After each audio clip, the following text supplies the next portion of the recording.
I'm back, and this time I'm reading The Serpent's Shadow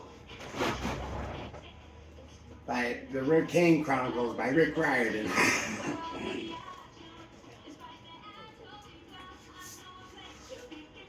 Chapter 16. Sadie rides shotgun. Worst idea ever. Here's some free advice. Don't walk toward chaos. With every step, I felt like I was being dragged into a black hole. Trees, boulders, and demons flew past us and were sucked into the ocean. While lightning flickered through the red-gray mist, under our feet, chunks of the ground kept cracking and sliding into the tide. I grasped the hook and sail in one hand and held Via's hand with the other. Sydney whistled and floated along beside us. He tried to act cool, but from the way his colors were fading and his greased hair pointed toward the ocean like a comet's tail, I figured he was having a tough time holding his ground. Once I lost my balance, I almost tumbled into the surf, but Via pulled me back. A few steps later, a fish-headed demon flew out of nowhere and slammed into me. He grabbed my leg, trying desperately to avoid getting sucked in. Before I could decide whether or not to help him, he lost his grip and disappeared into the sea. The most horrible thing about the journey?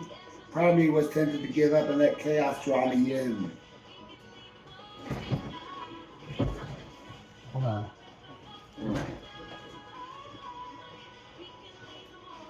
Why keep struggling? Why not end the pain and the worry? So what if color cane dissolved into trillions of molecules?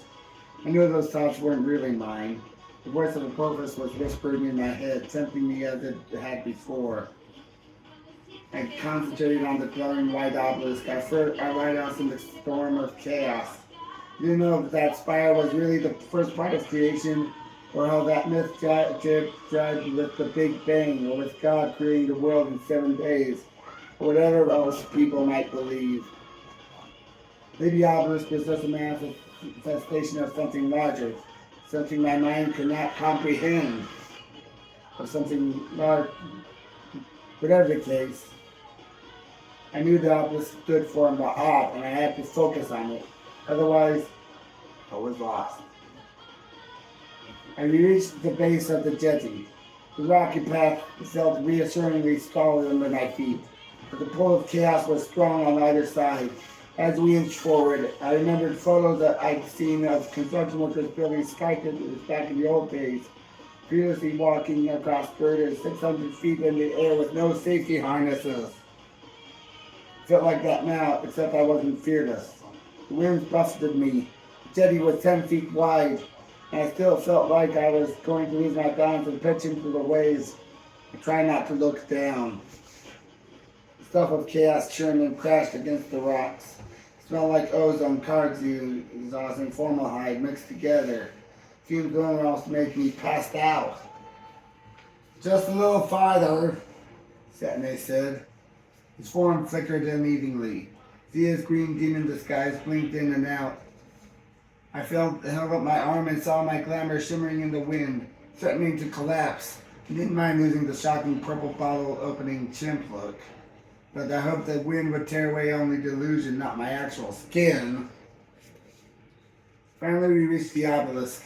It was carved with white, tiny hieroglyphs, thousands of them, white on white, so they were almost impossible to read. I spotted the names of gods, enchantments to invoke Ma'at, and some divine words so powerful they almost blinded me. Around us, a sea of chaos heaved. Each time the wind blew, the glowing shield in the shape of a scarab flickered around Zia, magical carapace of Kepri sheltering us all. I suspected it was the only thing keeping us from instant death. What now? I asked. Read the spell, Cindy said. You'll see. Zia held hands of the scroll to me. Tried to find the right lines, but I couldn't see straight. The glyphs blurred together. I should have anticipated this problem, even when I wasn't standing next to the sea of chaos. I'm never good at incantations. I wish Sadie was there. Yeah, Sadie, I actually said that. Don't gasp so loud. I can't read it, I admitted. Let me help. Thea traced her finger down the scroll. When she found the hieroglyph she wanted, she frowned. This is a simple summoning spell. She cleared that sentence. He said that the magic was complicated. He said that we need your help. How could you lie while holding the feather of truth? I didn't lie, said Nicholas. The magic is complicated for me. I'm a ghost. Some spells, like that summoning spells, I can't cast at all. And you did need my help to find the shadow. You needed the Book of Toth for that. You needed me to interpret it. Otherwise you'd still be serpent like the river. I hated that to admit it, I said. He's got a point. Sure I do, Sidney said. Now that you're here, the rest isn't so bad. Just force the shadow to show itself, and then you can capture me. Thea and I exchanged nervous looks. I imagine she felt the same way I did. Standing at the edge of creation, facing an endless sea of chaos, the last thing I wanted to do was cast a spell that would summon a part of Apophis' soul. It was like shooting off a flare gun signaling, "Hey, big nasty shadow, here we are, come and kill us!" And you see that we had much choice though. Thea did the honors.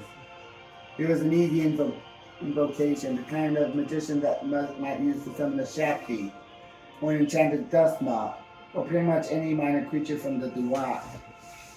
When Zia has finished, a tremor spread in all directions as she dropped a massive stone into the sea of chaos. Serpents rippled up the beach and over the hills. What was that? I asked. Stress call, Stanton said. I'm guessing the shadow was just calling on the forces of chaos to protect it. Wonderful, I said. We'd better hurry then. Where's the... Oh. The shade of Apophis was so large, it took me a moment to understand what I was looking at. One obelisk seemed to cast a shadow across the sea. As the shadow darkened, I realized that it wasn't the silhouette of the obelisk. Rather, the shadow writhed across the surface of the water like the body of a giant snake. The shadow grew until the head of the serpent almost reached the horizon. It lashed across the sea, darting its tongue, biting at nothing. My hands shook. Inside felt like I chugged a big glass of chaos water. The serpent's shadow was so massive, radiating so much power, I began to see how we could possibly capture it. What had I been thinking? Only one thing kept me from total panic. The serpent wasn't completely free. Still seemed to be anchored to the obelisk. As if someone had been driven a spike to keep it from escaping.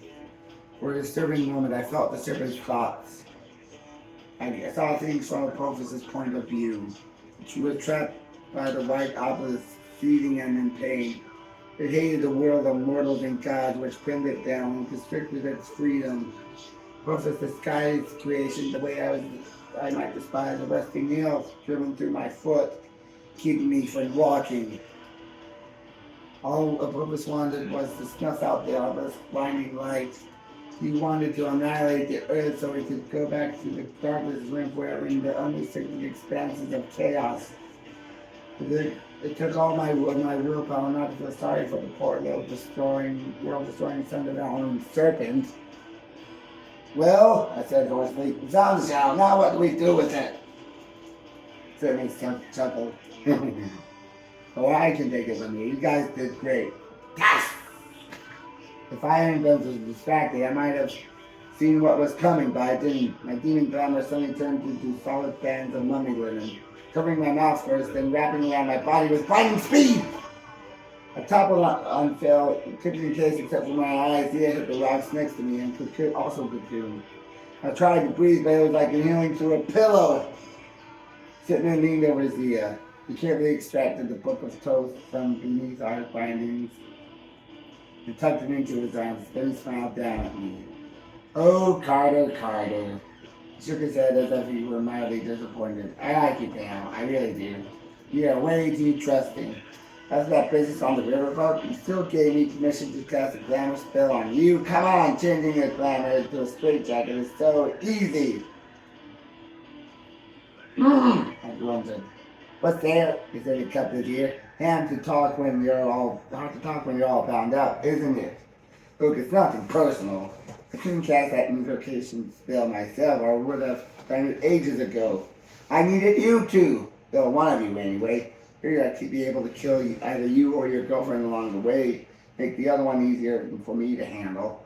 Never thought both of you would survive this far. Impressive.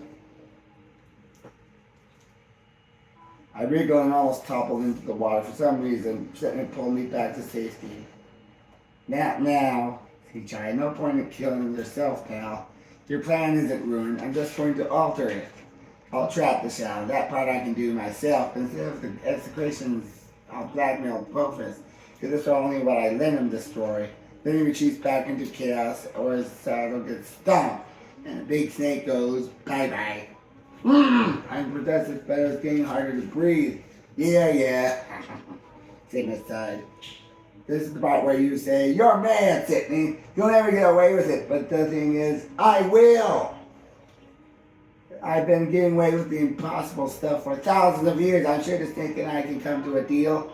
Well, I'll let him destroy Ra and the rest of the gods. Big deal. I'll let him destroy the House of Life. I'll definitely let him tear down Egypt and every cursed statue of my dad, Ramses. I want that blowhard erased from existence. But the whole mortal world, don't worry about now. I'll spare most of it. I gotta have someplace to world, don't I? Thea's eyes flared orange. Their bonds started to smoke, but they held her fast. Fire receded and she slumped against the rocks. Simon laughed. Nice try, doll. You guys sit tight. You make it through this big shakeup, I'll come back and get you. Maybe you can be my jesters or something. You two crack me up. But in the meantime, I'm afraid we're done here. No miracle's gonna drop from the sky and save you. A rectangle of darkness appeared in the air and just above the ghost's head. Sadie dropped out of it. I'll say this for my sister. She has great timing and she's quick on the draw. Crashed into the ghost and sent him sprawling. As you noticed, was wrapped up like presents. Quickly realized what was going on and turned towards Sydney. She yelled, no! Sydney was wrapped in pink ribbons and Billy looked like a forkful of spaghetti. Sadie stood and stepped back from Sydney. Her eyes were puffy like she'd been crying. Her clothes were covered in dried mud and leaves. Walt wasn't with her. My heart sank. I was almost glad my mouth was covered because I wouldn't have known what to say. Sadie took in the scene. A sea of chaos, serpents, writhing shadow, white obelisks. I could tell she felt the pull of chaos. She braced her feet, leaning away from the sea like the anchor person in a tug of war. I knew her well enough to tell she was steeling herself, pushing her emotions back inside and forcing her sorrow down. Hello, brother dear, she said in a shaky voice. You need some help?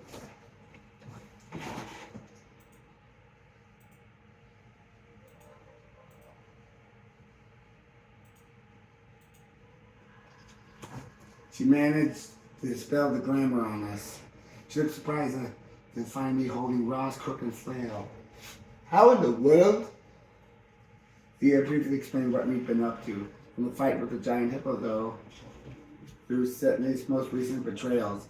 All that, Sadie marveled, and you have to drag my brother along too? You poor girl. How can we even survive here? Chaos power. She focused on Thea's scarab pendant. Oh, I really am thick. No wonder Tyrant looked at you strangely. You're channeling the power of Ra. Ra chose me, Thea said. I didn't want this. Sorry. Then he got very quiet, which wasn't like her. Sis, I said it as gently as possible. What happened to Walt?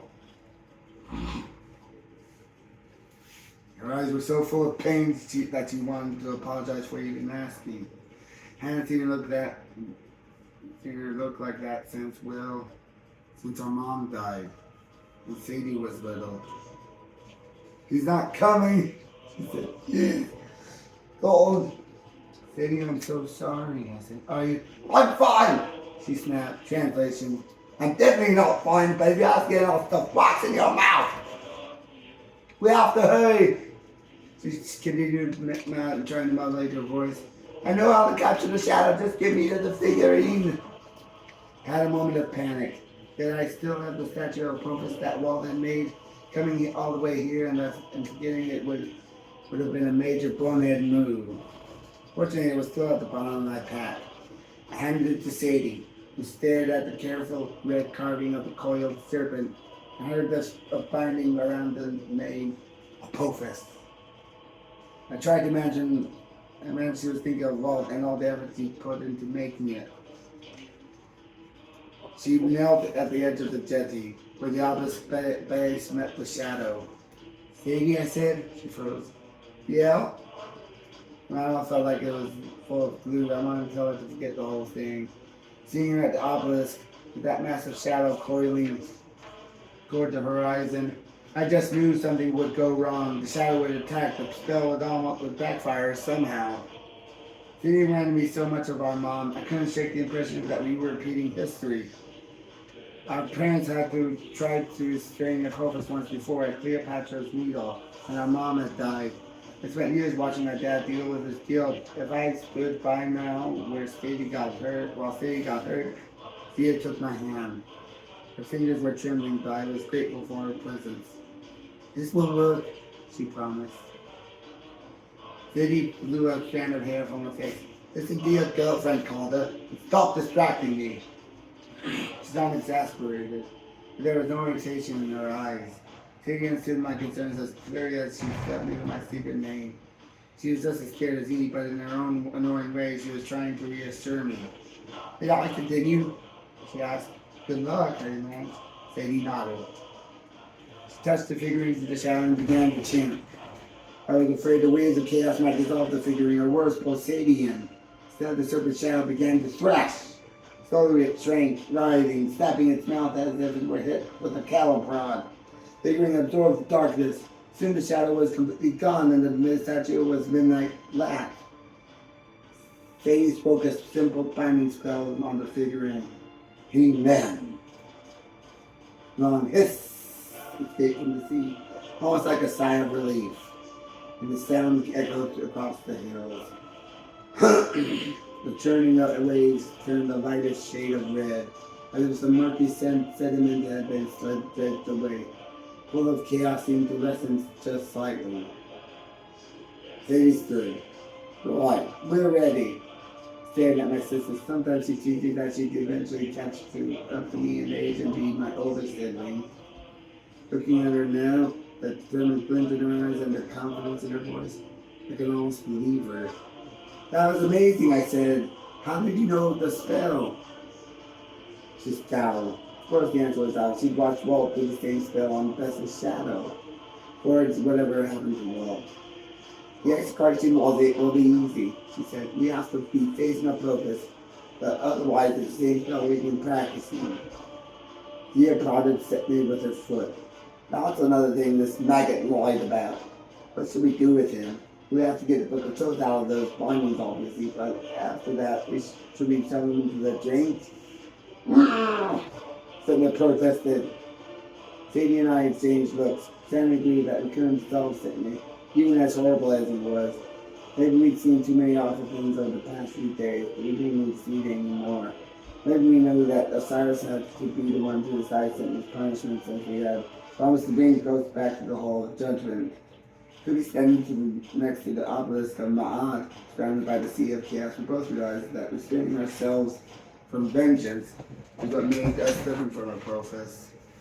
Rules had their place. They kept us from unraveling. Drag him along, Sadie said. He's a ghost, can't be that heavy. I grabbed his feet and we made our way back down the jetty. Sitting ahead, his head bonked against the rocks. That didn't concern me. It took all my concentration to keep putting one foot in front of the other. Moving away from the sea of chaos was even tighter than moving toward it. By the time we reached the beach, I was exhausted. My clothes were drenched in sweat. Stretched along the sand and finally crested the hill. Oh, I uttered some words that were definitely not divine. Oh shit. In the cratered field below us, demons had gathered. Hundreds of them, all marching in our direction. As Setnus had said, Yes, the shadow had sent a direct call to the forces of Apophis. When the call had been answered, we were trapped between the state of chaos and a hostile army.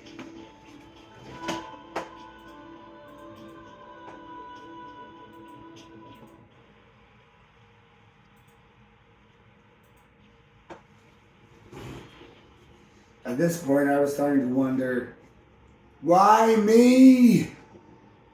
All I wanted was to infiltrate the most dangerous part of the Duat, steal the shadow of the primary Lord of Chaos, and save the world. Was that too much to ask?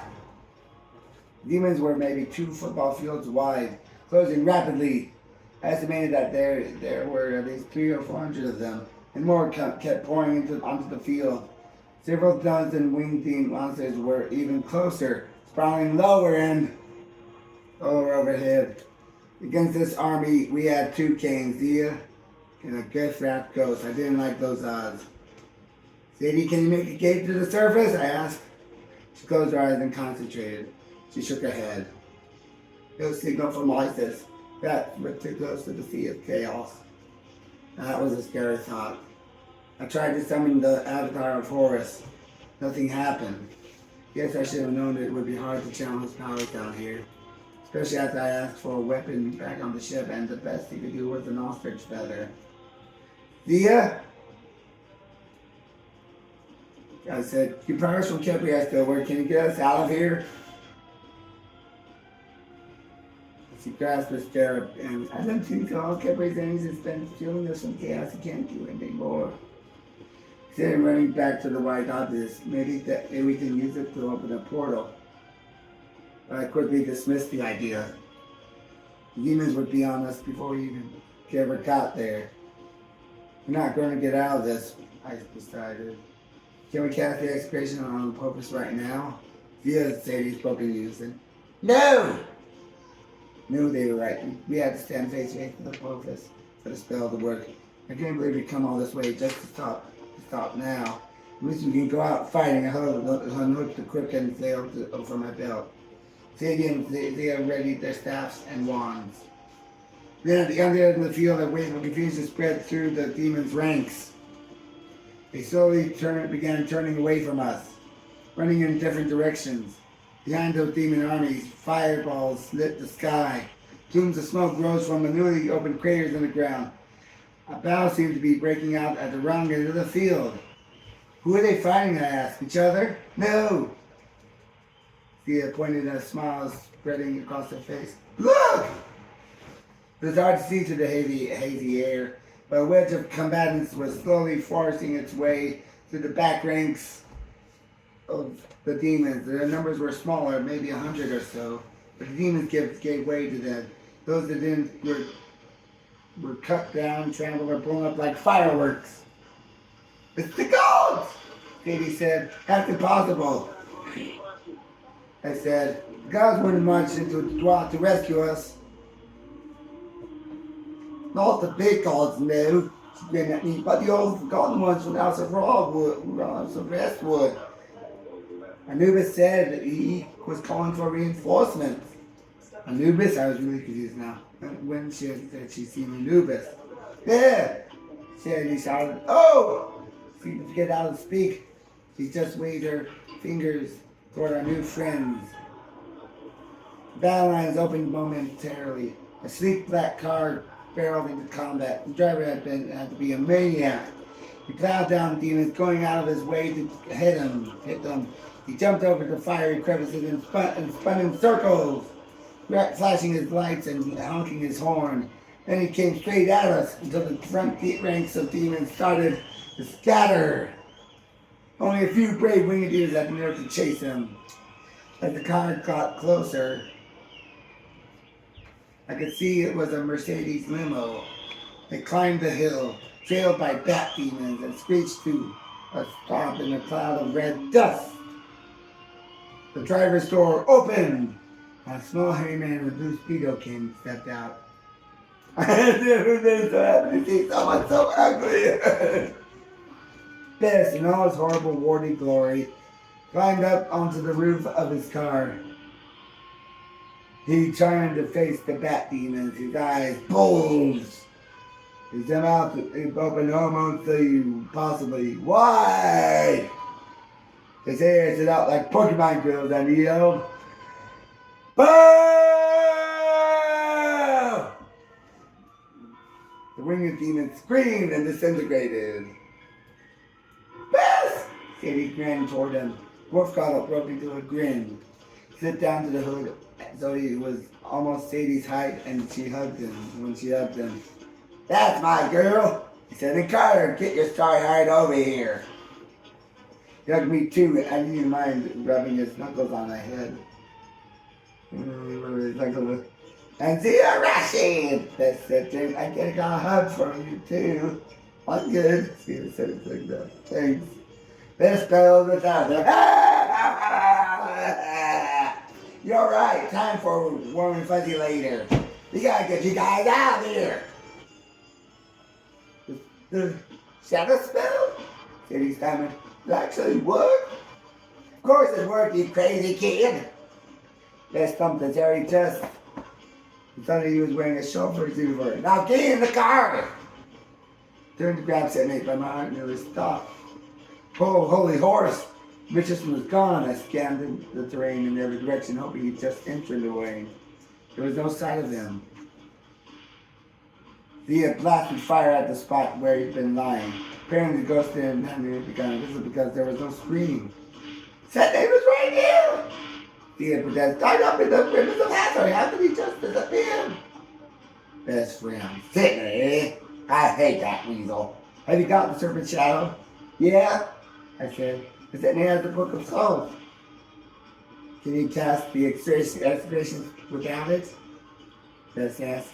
In that exchange, look. "Yes," we both said. "Then we'll have to worry about Sydney later." Bess said. "We don't have much time."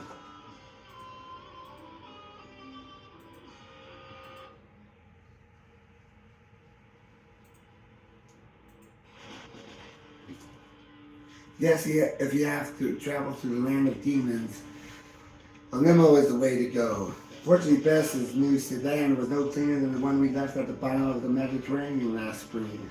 I wondered if he pre-ordered them already littered with old shiny sweet containers, Thumb magazines, and dirty laundry. City Road shotgun. Dee and I climbed in bed. Bess slammed the accelerator, played a game of Hit the Demons. "I want to get that close to the demon!" Sadie screamed. Boom! Favorite heads went flying over the hood. Sadie applauded. They pointed to get at those two dragonfly things at once. Boom! Boom! The two very large bugs hit the windshield. Sadie and Bess laughed like crazy. I was too busy yelling, "Travis, look out! Sadie guys are coming out!" Call me practical. I wanted to live. I grabbed Thea's hand and tried to hang on. As we approached the heart of the battle, I could see that God's pushing back the demons. It looked like the entire Sunny Acres Godly Retirement Committee had unleashed their geriatric wrath on the forces of darkness. Power at the Hippo goddess was in the lead, wearing a nurse's outfit and high heels, swinging a flaming torch in one hand and a hypodermic needle in the other. She got one head demon on the head, then injected another in the rump, causing them to pass out immediately. Two old guys in loincloths were hobbling around throwing fireballs into the sky and centering flaming demons. One of the old dudes kept screaming, "My pudding!" for no apparent reason. Hecate, the frog guys, leaped across the battlefield, knocking out monsters with her tongue. She seemed to have a special fondness for the demons with insect heads. A few yards away, the senile cat goddess, Mekit, was smashing demons with her walker, yelling, "Yow!" "Should we help them?" she asked. Bess chuckled. "They don't need help. This is what's fun. They've had in centuries. You have a purpose again. They're going to cover our retreat while I get you to the river."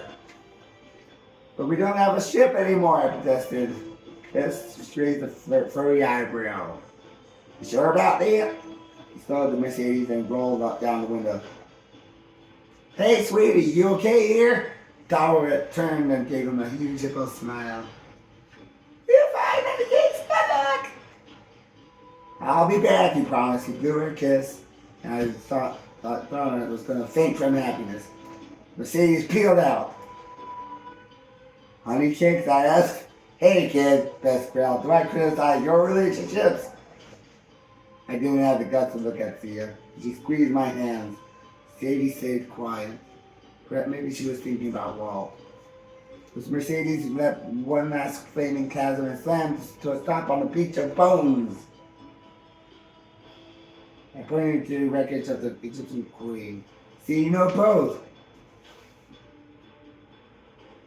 "Oh yeah?" Bess asked. "Then what's that?" Our river light blazed in the darkness. Thea inhaled syruply. "Rah!"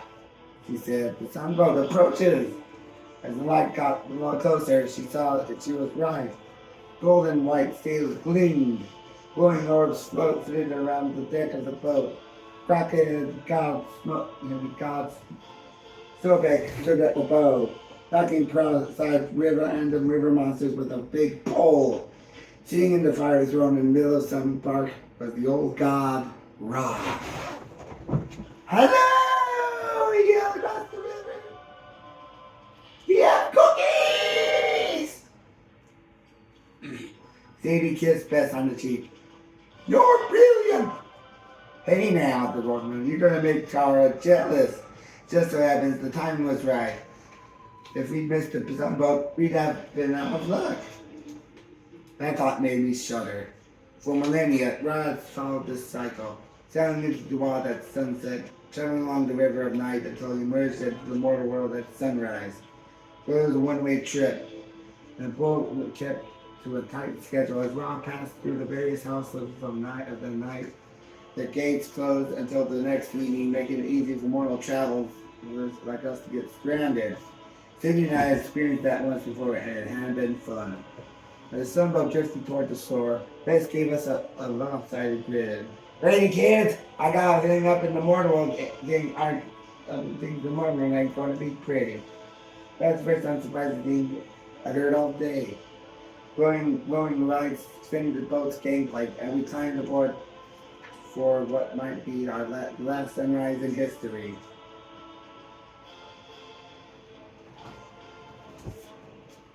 With that, we end this chapter.